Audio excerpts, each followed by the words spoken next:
Hello everyone, welcome to युक्ति professional classes.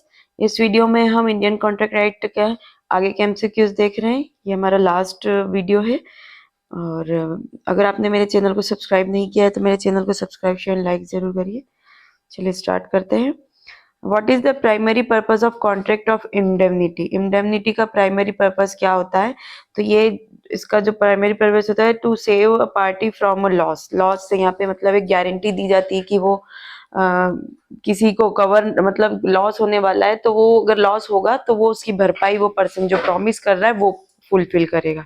तो indemnity जो कॉन्ट्रैक्ट है लॉस को फुलफिल करने के लिए दिया जाता है। तो as per section 124 a contract of indemnity is a contract where one party promises to save the other from a loss caused either by the conduct of the promiser himself or by conduct of any other person। तो मतलब यहाँ indemnity में ऐसा है कि एक party दूसरे को प्रॉमिस करेगी कि अगर उसे लॉस होता है या तो खुद जो प्रॉमिसर है उसके एक्ट से या फिर किसी और पर्सन के कंडक्ट के कारण उसको लॉस हो रहा है तो वो पूरी उसका फुलफिलमेंट करेगा। ठीक है, नेक्स्ट है if an indemnity holder is sued what cost is he entitled to recover. अब अगर इंडेमनिटी होल्डर पर कोई केस किया जाता है मतलब उससे पैसा रिकवर करना है तो क्या क्या रिकवर किया जा सकता है?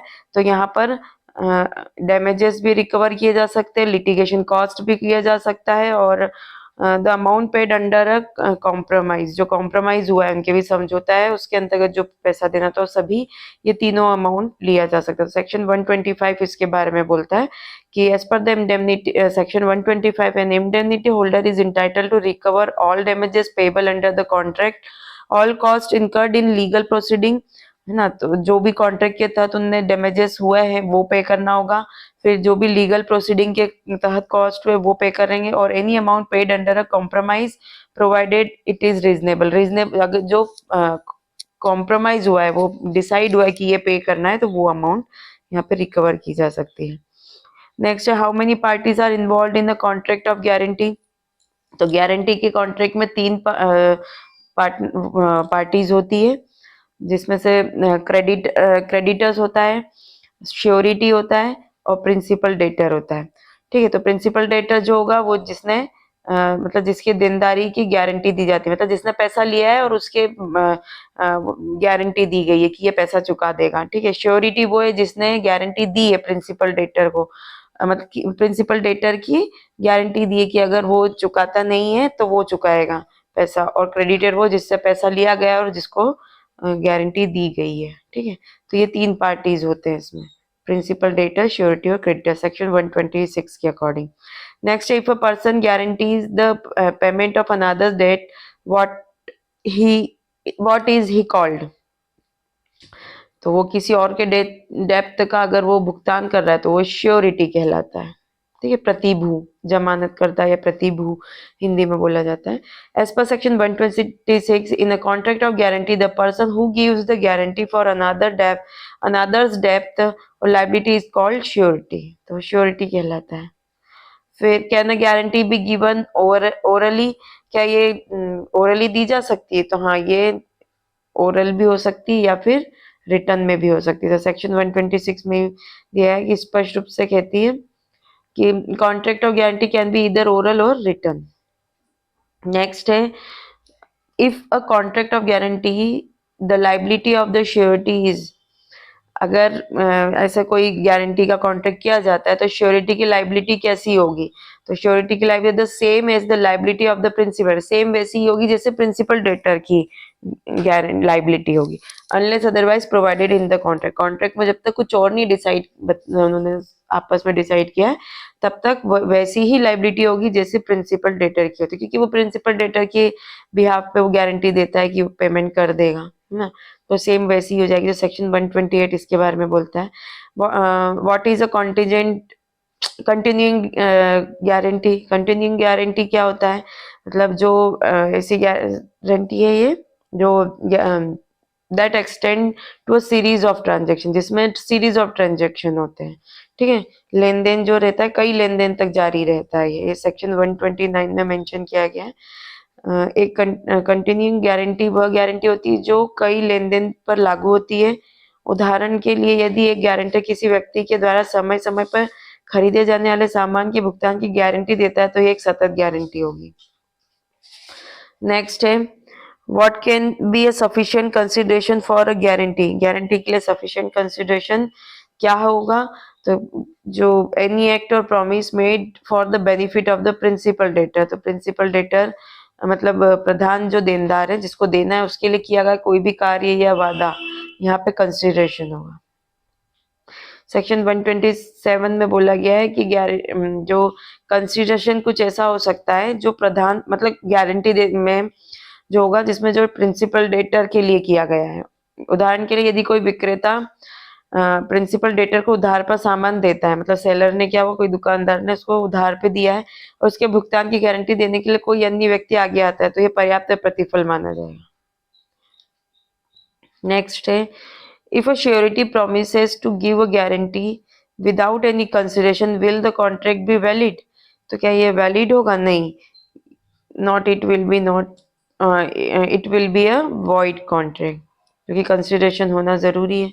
सेक्शन 127 के अनुसार अनुबंध गारंटी अनुबंध के लिए कंसिडरेशन आवश्यक, यदि कोई गारंटी बिना किसी प्रतिफल के दे दी जाती है तो अनुबंध शून्य होता है। Next, which of the following is not example of continuing guarantee, इनमें से कौन सा कंटिन्यूइंग गारंटी का उदाहरण नहीं है। ठीक है, तो पहला तो दिया A promises B that he will responsible for the payment of T purchase by C from time to time, तो जब जब वो खरीदेगा वो उसका पेमेंट करने के लिए रिस्पॉन्सिबल होगा, तो ये कंटिन्यूइंग गारंटी हुई। ठीक है, A promises B that he will pay for the first 5 sacks of floor purchase by C, तो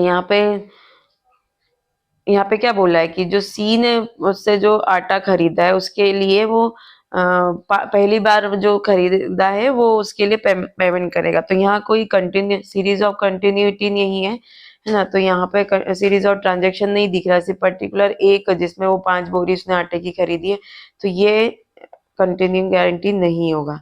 इसके अलावा कंटिन्यूइंग गारंटी के उदाहरण guarantee guarantees be that A guarantees be that he will be responsible for rent collection by C throughout the year, तो पूरे साल के लिए वो मतलब रेंट कलेक्ट करेगा। ठीक है, तो यहाँ पर क्या होगी, साल भर के लिए, मतलब ट्रांजेक्शन है सीरीज ऑफ ट्रांजेक्शन। फिर है A tells B that he will guarantee any loan taken by C at any time, मतलब सी कभी भी लेगा, किसी भी समय वो लोन लेगा तो वो उसकी गारंटी देगा, तो ये भी कंटिन्यू गारंटी में आएगा। नेक्स्ट है under which section of the Indian Contract Act can a surety revoke a continue guarantee by giving notice to the creditor, तो किस सेक्शन में इसको मतलब सिर्फ नोटिस देके खत्म किया जा सकता है, सेक्शन 130 के अंतर्गत ये बोला गया है कि क्या है कि गारंटी के नोटिस, ये जो श्योरिटी है वो नोटिस देकर ये गारंटी कंटिन्यूइंग गारंटी है वो खत्म कर सकता है, मतलब नोटिस देने के पहले के लिए तो वो लाइबल रहेगा, रिस्पॉन्सिबल रहेगा, लेकिन उसके बाद के लिए फिर वो रिस्पॉन्सिबल नहीं होगा। सेक्शन 130 में बोला है कि that a continuing guarantee can be revoked at any time by the surety with the respect of future transaction, ये सिर्फ फ्यूचर ट्रांजेक्शन के लिए लगेगा notice, giving notice to the creditor, however the surety remains liable for transaction that have already taken place before the revocation, तो revocation के पहले जो भी ट्रांजेक्शन कर लिए उसके लिए वो लाइबल रहेगा। What happened to a continuing guarantee when the surety dies in the absence of any contract to the contrary? ठीक है, अगर कोई ऐसा कॉन्ट्रैक्ट नहीं किया गया विपरीत, तो वहां पे अगर श्योरिटी की डेथ हो जाती है तो कंटिन्यूइंग गारंटी का क्या होता है, तो कंटिन्यूइंग गारंटी भी खत्म हो जाएगी, तो it is revoked for the future transaction के लिए रिवोक्ड हो जाएगी। सेक्शन 131 के अनुसार states that the death of the surety operates as a revocation of continuing guarantee for future transaction unless there is a contract to the contract, जब तक अगर ऐसा कोई कॉन्ट्रैक्ट नहीं है, कुछ की कुछ और बात बोल रहा हो, तो क्या होगा कि अगर श्योरिटी की डेथ हो गई तो आगे के फ्यूचर के जितने भी ट्रांजेक्शन होंगे उसके लिए वो लाइबल नहीं होगा। ठीक है, लेकिन उसके जो पुराने डेथ से पहले के लिए जो है वो उसके लिए वो लाइबल रहेगा। In case of a joint promissory note, if one party acts as a surety for the other, can the creditor sue the surety even if they were aware of this arrangement? तो यहाँ पे question ये पूछा है कि अगर दो partners है, मतलब दो प्रॉमिसरी नोट के जॉइंट प्रॉमिसरी नोट के पक्षकार हैं और वो क्या करते हैं कि किसी थर्ड पर्सन से वो कर लेते हैं कि मतलब वो जिस क्रेडिटर से लिया है क्रेडिटर उन दोनों से पैसा रिकवर कर सकता है, भले ही इन दोनों ने आपस में इंटरनली एग्रीमेंट कर रखा है कि दोनों में से एक श्योरिटी का काम करेगा, श्योरिटी की तरह ही होगा, है ना। और ये बात थर्ड पर्सन को पता है, फिर भी जो थर्ड पर्सन है मतलब जो क्रेडिटर है वो पैसा रिकवर कर सकता है दोनों से। यहाँ पे ये नहीं बोलेगा कोई भी कि ये तो श्योरिटी के रूप में, क्योंकि वो थर्ड पर्सन के साथ वैसा कॉन्ट्रैक्ट नहीं हुआ है, आपस में उनका हुआ है, लेकिन थर्ड पर्सन के साथ तो as a joint promissory note के वो क्रेडिट डेटर के रूप में उन्होंने वो काम किया है ना, पार्टी बने। ठीक है, तो यहाँ पे जो राइट आंसर होगा कि yes the surety is equally liable as per contract, equally liable होगा। Section 132 clarifies that if two person contract with third person, दो पर्सन ने कॉन्ट्रैक्ट किया थर्ड पर्सन के साथ for liability and internally liability के लिए, उन्होंने है ना जो भी लाइबिलिटी है उसको शेयर करने के लिए दो पर्सन ने वो किया है, और इंटरनली दोनों ने एग्री क्या कर लिया कि one shall act as a surety, the third person is not bound by this arrangement. तो थर्ड पर्सन पे इस पे को मतलब जो क्रेडिटर्स पे कोई फर्क नहीं पड़ेगा, वो बाउंड नहीं है, वो तो दोनों से पैसा ले सकता है। The creditor can hold both liable irrespective of their internal agreement, उनका जो भी इंटरनल एग्रीमेंट है उसके बावजूद भी, उसके बारे में उसको जानकारी हो तो भी वो दोनों से पैसा ले सकता है। If a surety revokes a continuing guarantee after some transaction have already been made, what is their liability. तो अगर श्योरिटी ने क्या करा, लाइबल होगा सिर्फ उसके जो ट्रांजेक्शन रिवोकेशन के पहले हुए हैं, फ्यूचर ट्रांजेक्शन के लिए वो लाइबल नहीं होगा। सेक्शन 130 इस बारे में बोलती है। फिर if a surety guarantees the payment of bills for a period of 12 months but revokes the guarantee after 3 months, what happens। मतलब यहाँ पूछा गया है कि यहाँ पे जो बिलों की भुगतान 12 महीने के लिए श्योरिटी के लिए उसने प्रॉमिस किया है, लेकिन क्या हुआ 3 महीने के बाद ही उसने उसको रिवोक कर दिया कि वो 12 महीने तक नहीं देगा, 3 महीने की। तो जो 3 महीने तक का उसका जो रहा है ना, मतलब रिवोकेशन के पहले के जो बिल है उसके लिए वो लाइबल रहेगा, उसके बाद के लिए नहीं। तो the surety is liable for bills drawn before revocation, revocation के पहले वाले बिल के लिए लाइबल होगा। नेक्स्ट है if any variance is made in the terms of the contract between the principal debtor and the creditor without the surety's consent, what will be the status of the surety। तो यहाँ बोला है कि जो principal debtor और creditor उन्होंने दोनों ने आपस में ना शर्तों में कुछ चेंजेस कर लिए है ना, लेकिन श्योरिटी को इस बारे में नहीं पता है, श्योरिटी से कंसेंट नहीं ली, उसको बताया ही नहीं है, तो फिर क्या होगा। तो यहाँ पे क्या होगा कि उनका जो वो फ्यूचर लाइबिलिटी होगी वो खत्म हो जाएगी। तो यहाँ पे श्योरिटी की जो surety will be discharge from all future liability, तो यहाँ पे वो कॉन्ट्रैक्ट खत्म हो जाएगा उसकी तरफ का, और यहाँ पे सिर्फ वो पास्ट जो रिवोकेशन के पहले मतलब जो ये खत्म हुआ था उसके पहले के लिए लाइबल होगा, फ्यूचर लाइबिलिटी के लिए नहीं होगा। तो section 133 if any variance is made in the contract the terms between the principal debtor and the creditor without the surety's consent, the surety is discharged from all such future liabilities। ठीक है, अगर किसी bank का manager अपने वेतन और दायित्व को बढ़ाने का समझौता करता है और यह बिना जमानती की सहमति के होता है तो जमानती इस अनुबंध से मुक्त हो जाता है, मतलब श्योरिटी की परमिशन के बिना हो रहा है। नेक्स्ट है if a creditor release the principal debtor from the liability through a contract, what will happen to the surety. मतलब अगर प्रिंसिपल डेटर को रिलीज कर दिया क्रेडिटर ने कि मुक्त कर दिया एक तरीके से, तो श्योरिटी का क्या होगा। तो surety will be completely discharge, वो भी डिस्चार्ज हो जाएगी। सेक्शन 134 में बोला if the creditor legally release the principal debtor from liability the surety is also completely discharged. फिर यदि एक व्यापारिक if a businessman settles with the creditors and gets released from the liability, his surety will also be discharged। Next, if the creditor grants more time to the principal debtors for payment, what will happen to the surety। मतलब principal debtor को payment के लिए और समय creditor ने दे दिया, मतलब surety से नहीं पूछा, जो टाइम पीरियड दिया था उससे ज्यादा दे दिया, तो यहाँ पर फिर क्या होगा, तो यहाँ पर जो श्योरिटी है ना वो डिस्चार्ज हो जाएगा, है ना। Surety will be discharge unless he assents, जब तक वो सहमति नहीं दे दे, है ना, उससे पूछा जाता है वो सहमति देता तो ठीक है, उससे नहीं पूछा गया है, तो यहाँ पर क्या होगा, ये डिस्चार्ज हो जाएगी liability. Section 135, if the creditor grants extra time to the principal debtor through an agreement, उसने क्या किया, एक्स्ट्रा ग्रांट दे दिया क्रेडिटर्स ने प्रिंसिपल डेटर को, तो श्योरिटी का डिस्चार्ज हो जाएगा अपनी लायबिलिटी से। नेक्स्ट है, if the creditor contracts with a third party to give time to the principal debtor, what happen to the surety. अब यहाँ पे क्या किया, क्रेडिटर ने जो कॉन्ट्रैक्ट किया किसी थर्ड पर्सन के से करा है, इस बारे में कि प्रिंसिपल डेटर को जाता, मतलब प्रिंसिपल डेटर से नहीं किया, प्रिंसिपल डेटर से किया जाता अगर डायरेक्टली तो श्योरिटी डिस्चार्ज हो जाता है, उसकी लायबिलिटी से डिस्चार्ज हो जाता है। लेकिन यहाँ पे क्या किया गया कि जो क्रेडिटर है उसने किसी और पर्सन के साथ ये जो कॉन्ट्रैक्ट किया है, ठीक है, तो यहाँ पर फिर क्या होगा, श्योरिटी को तो अपना मतलब वो रहेगा, लाइबल ही रहेगा, तो surety will still be liable, क्यों, क्योंकि थर्ड पर्सन के साथ एग्रीमेंट किया है, डेटर के साथ नहीं किया, प्रिंसिपल डेटर के।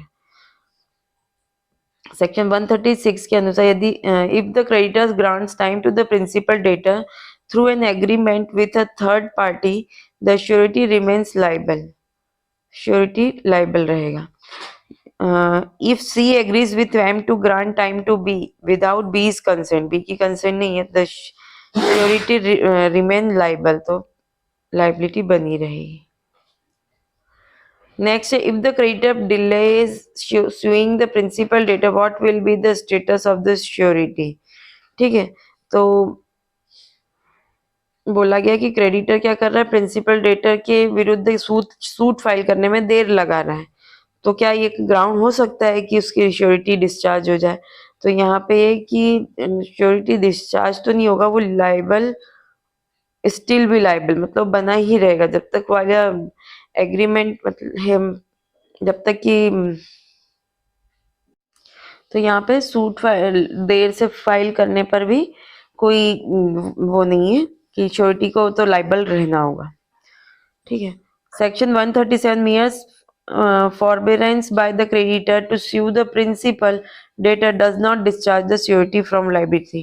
तो if B took a loan from C, C से लोन लिया B ने और A श्योरिटी है, C जो है वो स्यू नहीं कर रहा है B को, है ना, फॉर अ ईयर, एक साल से, तो पर A रिमेन लाइबल, तो A लाइबल रहेगा।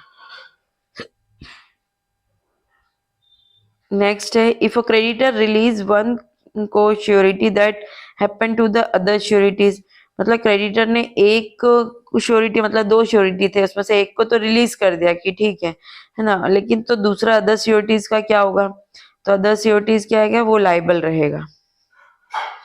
अन्य जमानती मतलब जो अन्य प्रतिभू है अभी भी उत्तरदायी होंगे, मतलब जो रेस्ट होंगे वो भी हों। Section 138, the release of one co surety by the creditor does not discharge the other sureties from their liabilities. If A B and C are three sureties and the creditor release C, तो यहाँ A और B remain liable रहेंगे। Next है, if the creditor does any act that impairs the surety's right, what will happen to the sureties। मतलब अगर creditor ऐसा काम कर रहा है जो कि जो श्योरिटी है उसके राइट के अगेंस्ट जा रहा है, तो यहाँ पर जो श्योरिटी उसकी क्या स्थिति होगी, तो वो डिस्चार्ज हो जाएगा, श्योरिटी विल बी डिस्चार्ज, वो डिस्चार्ज हो जाएगा। Section 139, if the creditor does any act inconsistent with the rights of the sureties और fail in the duty toward the, मतलब क्रेडिटर यहाँ पे उसके विपरीत के काम कर रहा है, उसके राइट्स के अगेंस्ट काम कर रहा है, तो यहाँ पे फिर श्योरिटी डिस्चार्ज हो जाएगा। Next, if the creditor repays two installments to the principal debtor without the sureties knowledge, the surety is discharge.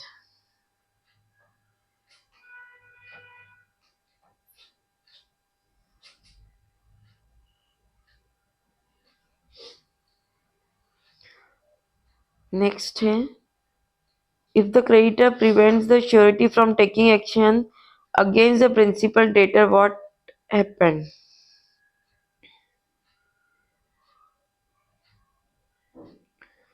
तो यहाँ पे भी श्योरिटी विल डिस्चार्ज हो जाएगा।